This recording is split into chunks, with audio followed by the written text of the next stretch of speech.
ดี๋ยวนี้น้องเป็นจังได้ไปอยู่กับเขาน้องคือสิดีไปพบคนที่หันมีเงินทองน้องบ่มาหมายปอง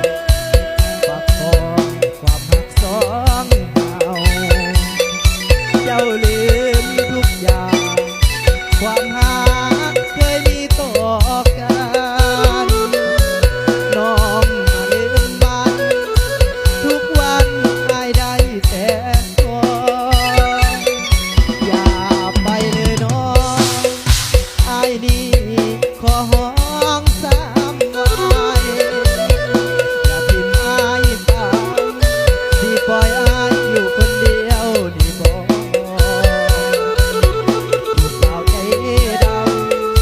ลืมคำสัญญากันน้องลืมอายลงคอ